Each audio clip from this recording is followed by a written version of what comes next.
Welcome to this week's edition to Open Book. I got a little backstory before I bring our author on today, Laura Sook Duncombe. I was looking up 7 years ago, almost to the day. I was in New York City at a broadcasting event, and I met an executive with the company that I work for, and we started talking about stuff outside of TV. I said, "Oh, I'm an author on the side," and he said, "Oh, my daughter is too." And I said, "Oh," and he had just had a grandchild, so I mailed him one of my children books. And like 10 days later, a book came back about female pirates, women pirates. And I had just around that time been watching Black Sails, a TV show, and I loved the whole idea, especially the Anne Bonny, which if you haven't seen Black Sails, I highly recommend it. But anyway, I looked through the book. I really liked some of the stories. And I said, someday I'll have to talk to this author. And then 7 years later, I have a podcast show where I talk to authors, and that's where we'll begin. I want to bring in our author today, Laura Sook Duncombe. Thank you for coming on. Thank you so much for having me. It's great to be here. No, 7 years later.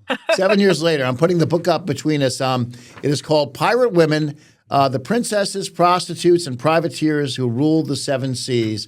And we'll certainly get to all the book in just a second. A little bit, I'd like with authors to get a little backstory about who you are. I was looking at your resume a little bit kind of online, and you don't have the typical author background. I saw you were a lawyer as well. Talk to me about where did you grow up, Laura, and then we'll get to all the writing stuff. So I grew up in Dallas, and I went to college in New Mexico. So not a lot of oceany states, but I always really loved pirates. I think, it started with Mary Martin's Peter Pan, which we used to watch on TV. And all the pirates were having the most fun, even in Never Never Land. And I just always was captivated by that. And then around college time, I thought, there's like men and women doctors, there's men and women lawyers, engineers, everything. There's got to be men and women pirates, right? And so with a, boundless enthusiasm of a, 18, 19-year-old, I started researching, and I found out that there were women pirates. There were women pirates kind of tucked into all of these stories, but just no one had bothered to sort of celebrate their achievements. They get bookended. It's like, oh, and then, Jack Rackham and girlfriend, and just lots of, women just get kind of their footnotes in history. And I wanted them to be the main event. And so I got so angry by that I wrote a book. Before we get to the book, go back a little bit. So you grew up in Dallas. And then you went to school in New Mexico, you said? Is that what you said? Yeah. Now, are you a lawyer? I don't know if you're practicing anymore, but you were a lawyer as well. Was that going to be your career path? Yeah. So, I always had these two passions, telling stories and helping people. And I wanted to kind of find a way where I could combine those two. And I sort of leaned into the helping people. I went to law school. I was practicing. I was doing post-conviction litigation. I was doing some protection orders and family law stuff. And then I just one day thought, I am about to turn 30 in about a year. I've always wanted to write a book. I've never really, given it a fair shot. And I have, I'm not really doing what I wanted to be doing within my career. So why don't I just take this time, give myself this time, and just see if I can write a book and see what happens. And I started writing articles online. For various publications. I ended up writing a series on women pirates for Jezebel, the now, mostly defunct website, but it was very popular, in the early 2010s. And, sure. Then it kind of went from there. Yeah, I was going to say, I've had, you're about my sixth writer I've had on this program. And no one just starts out writing a book. It's always like I wrote articles or short stories or essays or poetry or something. It is for those who always think, oh, I'd love to write a book someday. It is something you want to, you sort of work your way up to it, don't you, a little bit? You got to sort of practice it a little bit and say, can I do this? And maybe it starts with a couple hundred words, then it's 1,000 words, and you go from there. Yeah, I mean, it's very scary. You're just given this blank, the scariest thing in the world is like a blank page with a blinking cursor, right? And you're just like, what you want me to just put stuff down and make it organized? And, so just starting with just a kernel of an idea. I think, we're talking before we filmed this, no one really gets rich and famous by writing. That's kind of the outlier. Sure. So like, if you're doing this, you've got to have a reason why, other than, the glamorous, life of an author. And so, just knowing that I wanted to share these stories of these women, drove me to, write the articles and just get out there. And then that's sort of, one thing snowballs into another, because this whole thing, the entire process of writing a book is about hustle. People are like, oh, I don't know if I have the talent. I'm like, talent is kind of like the floor but then lots of people are talented and don't publish books. You just have to not give up on it and just keep banging away at it, keep knocking on agents' metaphorical doors, and just till you can find somebody. Yeah, talk about for a book like this, you must have done a ton of research. It wasn't like, I'm assuming now, you didn't just say, I'm going to start writing chapter 1. It was like, no. I need to like really delve into who these people are and figure out which stories would be worthy of me talking about, and talk about that a little bit. How much time of research before you even started really writing? Yeah, absolutely. I did a solid year of research before I ever sat down to write. And I wrote the last chapter first, which is about pirates and film, because I thought that might be an easy way to just ease myself into getting stuff down on the paper, because, I'm a huge lover of black sails myself. I love, Our Flag Means Death, and, the Pirates of the Caribbean franchise with Disney, all the good pirates stuff. So I wanted to talk about pirates on the silver screen before I got into like the nitty gritty history stuff. But it was a ton. I was fortunate. I was living in Washington, D.C. at the time. So I got my, student researcher card for the Library of Congress. I spent a lot of time in the Library of Congress. But researching pirates is kind of interesting because, by their nature, they're not really law-abiding folk. They don't keep a ton of records. No. And so you're getting the stories from, people they conquered, people whom they stole from, or like, fantastic lurid newspaper accounts of the time. And so trying to track down the truth of these tales. I always say anyone who tells you they know the truth about pirates is selling you something. But I think the way we talk about pirates and what we talk about and what remains of these legends as they get passed down, sometimes orally for hundreds of years, that is really interesting. That says a lot about us, as a society, what we're really talking about when we talk about pirates. And I thought that that's worth looking at, sort of like a meta history, as well as, the facts that we can verify. But there's a lot that's just, guess, conjecture, and, pirates didn't really bury treasure. This is, I hate to, I have myth busting. But if there were a pirate treasure, I think for me, it would be like a journal from one of these women, just their life in their own words, to get to hear their own voices.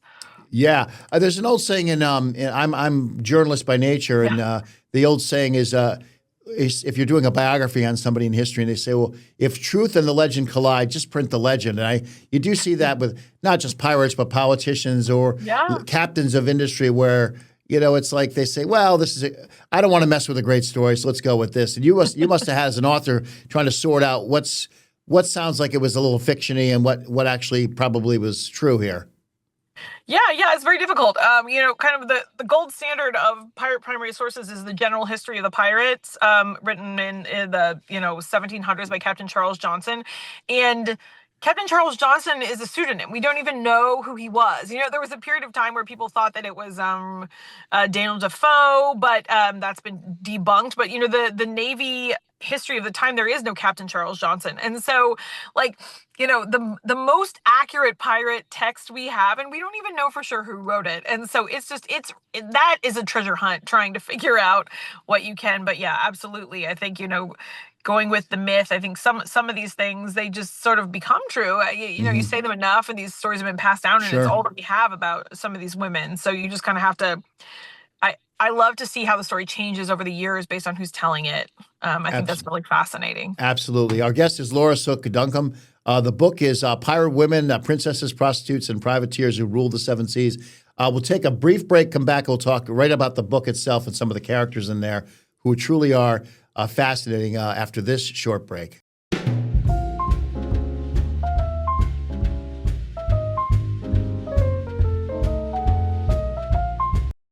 All right, welcome back. John Gray here, the open book segment here. Our author today, Laura Sook Duncombe. And it is a story about female or women pirates out there. What struck me about this book, Laura, when your dad actually sent it to me many years ago, was I knew about Anne Bonny from Black Sails. And I'll be honest, I didn't really know much more. I'm like, wait, she was only one of many. There really were quite a few women. When and obviously for those who don't know, what time period was this? Was like 1500s or something like that when these pirates were ruling the seas? Well, so the golden age of piracy is roughly 30 years, 1690 to 1720. But there have been pirates as long as there has been water and something to steal. We get the word pirate actually comes from it's an ancient Greek word. And pirates are mentioned in the Odyssey, which is one of our earliest written texts in the Western civilization. So we have had pirates of all time. But yeah, when you think of when most people think of pirates, like Captain Hook, Captain Jack Sparrow, sort of, that swashbuckling Blackbeardy stuff,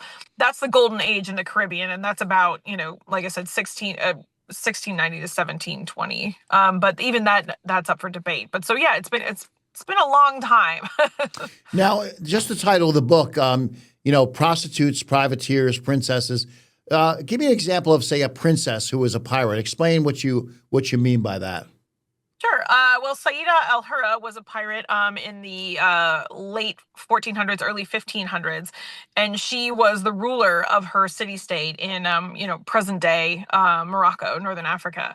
And she was able to go out and collect money to build her city-state from plundering. She pillaged, she stole, and then she brought the money home. And her hometown of Tetuan is now a UNESCO World Heritage Site, and a lot of the stuff that's still there is stuff that she built. And so, the ancient Greek pirates, Artemisia, those women were also rulers of their own city states. So, what it means to be a pirate has sort of changed over time. There's not a lot of commonalities among these women, other than a desire to live a life other than what they've been told that they were allowed to have. They had to be tough women, though, in terms of, because not that it's any easier for a woman in a corporate world today dealing with the boys club and the guys out there, but to step on a ship and perhaps carry a sword and give commands to men, they had to be pretty tough, I would imagine, and they had to be able to back it up if somebody said, "I'm not listening to you." More things change, more things stay the same. I think there's a lot of I think every woman who has ever been in a space where she was told she didn't belong because of her gender can empathize with these pirates, right? It's a man's world out there. And some of the most famous women pirates were just some of the most successful. And I think Chengi Sao had 72 to 75,000 men under her command. And they were so busy making money, they didn't have any time to question whether they wanted to listen to a woman. So I think, if, for them to make it in this world, they had to be incredibly tough and incredibly smart. But, there were a lot of them that we know about that were able to sort of do that. And Chengi Sao was sort of the pinnacle. She was a 19th century pirate who was just absolutely incredible. By every measure in which you measure piratical success, she's better than any other pirate who ever lived. She is absolutely the greatest pirate who ever lived. She made the most money. She was, she retired rather than was captured and killed. She had the biggest fleet. She had the most men. I mean, she brought the Chinese Navy to its knees. And it is just a real crime that people don't know about her. I mean, kids should dress up in female pirate costumes by default. And she's just really, Blackbeard at the height of his power had maybe a dozen ships, and she had 1,200. So, makes you wonder if they had a better PR agent back in the day. I'm reminded too, there's it's just apples to oranges, but there's the movie The Patriot with Mel Gibson. Yeah. When they start doing all this, and it was some of that movie was made up, but some of it was accurate, where the British were having trouble because they weren't fighting fair. They weren't fighting you're supposed to line up on a field and do it this way. And I'm assuming the pirates were the same way. They were clever, and they kind of sneak around and catch you off guard, I'm guessing. And that's how they were able to plunder all those, those treasures. Yeah, absolutely. Grace O'Malley, one of my favorite female pirates, she was an Irish pirate and sort of used the knowledge of the Irish coastline to her advantage because, the English ships that were coming by didn't really know their way around. It's rocky. There's lots of little inlets, and pirates are never going to have the most like weapons or the best training or the biggest ships. And so they had to be, exactly as you said, they had to be cleverer, they had to be faster, and they had to, outsmart them and outrun them because they were never going to outgun them. Well, no GPS back then, no drones above. So I'd imagine if you had a pirate, whether it was a woman as in your book or someone else, just knowing the coastline, knowing little coves where you could, they could send reinforcements to say she was just there. Now we can't find her, not realizing, she's a half mile away, but she's tucked in somewhere where you can't find her. Yeah, well, that's true. And not only that, just, before, powered navigation, there's like, the currents only take you in certain places and you can only sail at certain times of the year. So, any sailor worth their salt knows the big treasure ships are here and they go like this, that triangle trade. We would not have had the golden age of piracy without the transatlantic slave trade and the triangle trade. It's a sad fact. Those two are sort of inextricably linked. But so, if you're a pirate and you've got a nice little hidey hole, you just wait for the big old treasure ships to sail by, and they do it the same time every year in the same place. And then you just pop out, you grab your stuff, and you head for a pirate stronghold like Nassau. Is there? Yeah, I mean, it's funny. I've been to the Bahamas and Nassau and Paradise Island.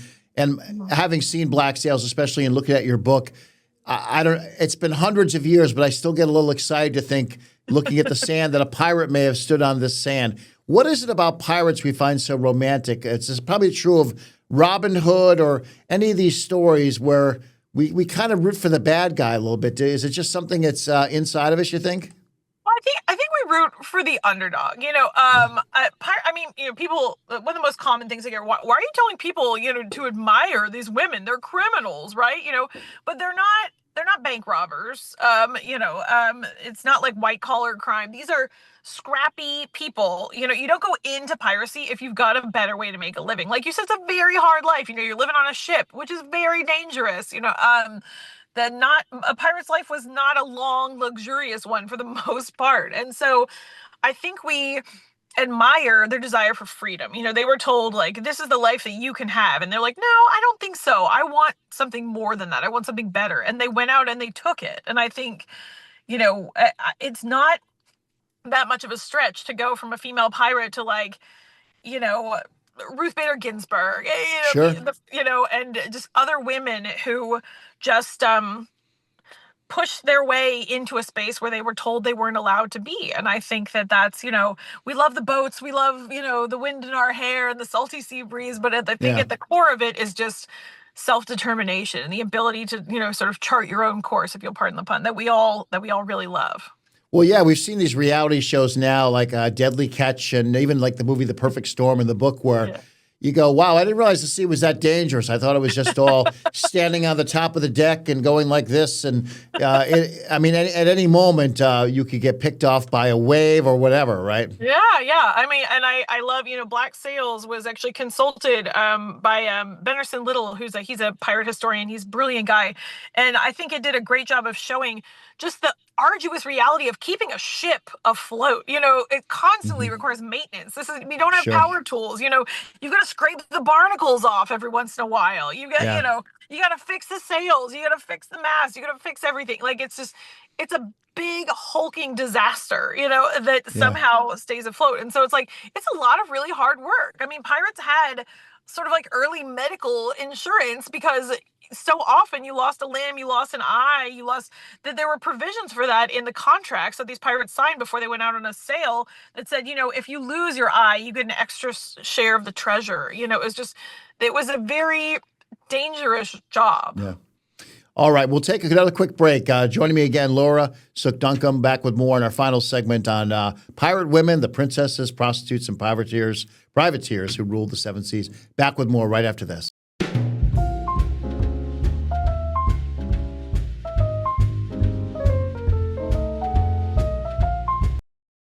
All right, back for our final segment with our author, Laura Sook Duncombe. I didn't think I'd go down this road with you, but I want to now. We're talking about how the contracts they signed, like they weren't careers, so to say. But one thing I got from your book and also from other things I've read and also certainly Black Sails, which you and I have talked about, is they weren't just a bunch of thugs floating on a ship. Once you sort of sacrificed on that ship and you were part of almost a brotherhood or a sisterhood, I know there were in some way criminals because they're obviously committing piracy, but also they were very loyal to each other, weren't they? Yeah, absolutely. I think, because a ship is so, these pirate ships were so large, they could not be sailed by one person alone. And so you were literally dependent on your shipmates for your survival. I love, the fact that pirate crews were like racially integrated long before like the legitimate navies of their time. They were religiously integrated. Like people, a big chunk of the pirates during the golden age of piracy in the, early 1700s were like escaped slaves Hmm. from the sugar plantations in the Caribbean, and they were treated as equals on a pirate ship. So there was a huge um, sort of bonus if you could make it to a pirate ship. It's a very hard work, but um, as long as you pulled your weight, you were a member of the family. And it was very, we have these women pirates, pirates weren't enlightened by any means. It's not like they just realized gender equality was the right thing to do. No. But I think that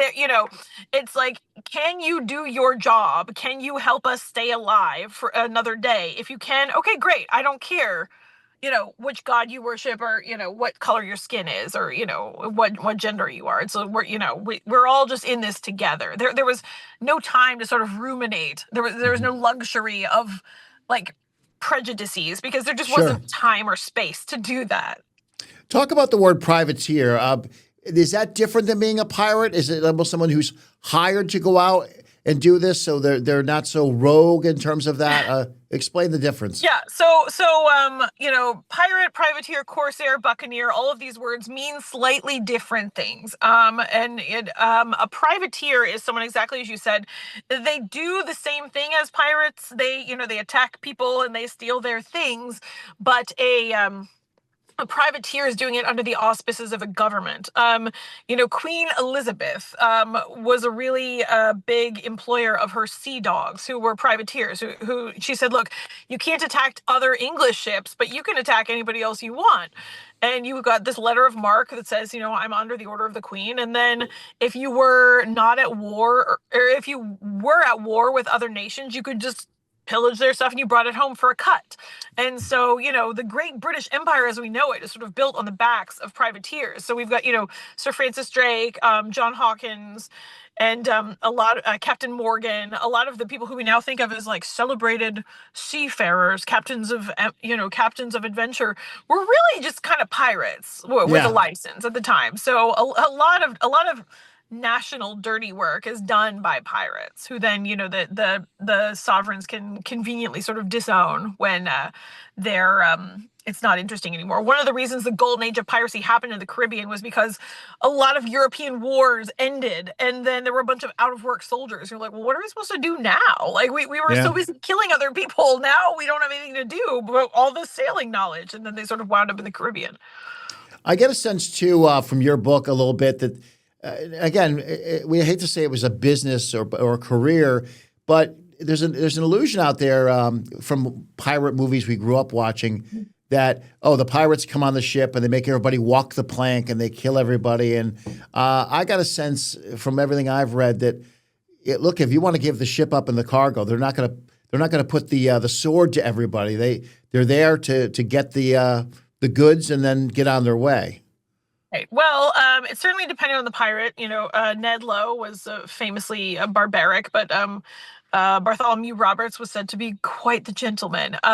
Stede Bonnet, gentleman pirate. So, it was for very few of them, and again, over all of history, there are going to be pirates with all sorts of different personalities and all sorts of different proclivities. I have a Sure. pirate in my book who just really loved murdering. Like there was a lady who just like really, really enjoyed murdering in a lot of different weird, grisly, gross ways, so like, Yeah. but for most of them, yeah, it was a financial transaction. They wanted their money, they wanted the stuff. And if you surrendered the cargo, then it was just extra work to kill you. They would just Mhm. leave you where you were, and maybe you get rescued, maybe you wouldn't, but it was not like the fun part wasn't killing people. The fun No. part was stealing stuff, because you Yep. needed that money to survive, to repair your ship and sail another day. Got you. More of an author question than a topic question. So you write this book. You researched it about a year. How long did it take you to write the book? And most authors, especially first authors, don't have an agent and a deal and all that stuff lined up ahead of time. Walk me through that a little bit. Did you have to sort of shop it around?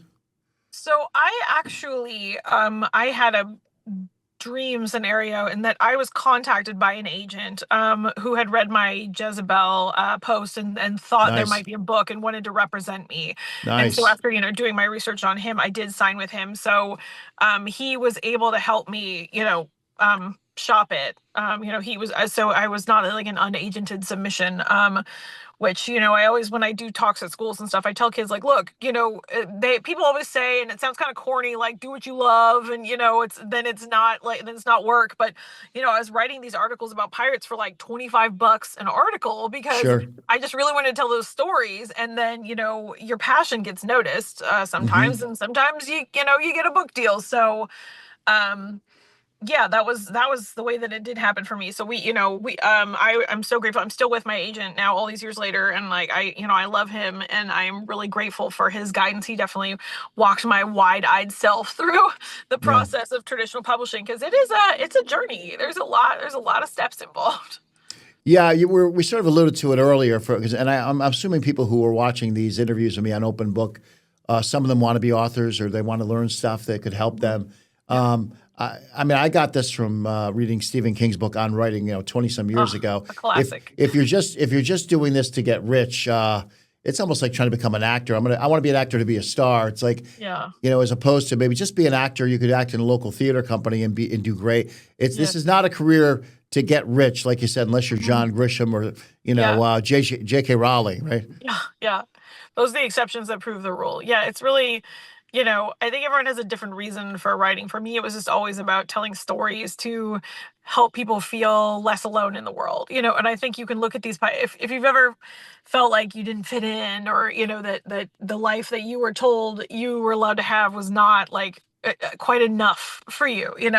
I think these women sort of are role models and showing, I'm not advocating, grabbing a sword, grabbing a boat and going out and stealing stuff, but I No. think just having the courage to say, like, I want something different and I'm going to pursue it. Like, I think that's really valuable. Where could people find your book? And are there other books of yours, or are there more things coming? Well, we'll talk about this one first. Where can they find? So Pirate Women is available pretty much everywhere books are sold. You can get it at barnesandnoble.com. You can get it from our publisher, Chicago Review Press, and it's kind of at bookstores all over. It's always fun when someone sees one out in the wild and sends me a picture of it. Yeah. And then I have a young readers version called A Pirate's Life for She, which is a lot of the same information, just organized in a different way to be more appropriate for the middle school and high school set, that I'm really proud of. And then I am working on some pirate related fiction, but more to come. Watch this space. All right. Well, we're pretty much out of time. I didn't even get to all my questions. I wanted to ask you if Anne Bonny really was messing around with Jack Rackham, but probably not. That was probably a black sales thing. She was. She absolutely was. Yes, Anne and Jack were lovers until the very end. What's also, I saw a documentary I saw you pop up in about female pirates. Yes. Plug that a little bit. What was that? Was that a Netflix thing? That was a Netflix documentary. Yes, I've done a couple. Most of the ones I've done are international. But Netflix has the Lost Pirate Kingdom that was in my head occasionally pop up and share some piratical knowledge. So they did a really great job of getting pirate experts from all across the spectrum. It's a tiny community, the pirate writing community. We all know each other. Sure. And we all recommend each other because we all have sort of different fields of expertise. But there were a lot of good friends on that documentary. So absolutely, it's highly recommended. Laura Sook Duncombe, we'll have to leave it there. Thank you for coming on Open Book. It was fascinating talking to you. Thank you for having me. Thank you so much. For now, this is Sean Gray. Keep reading.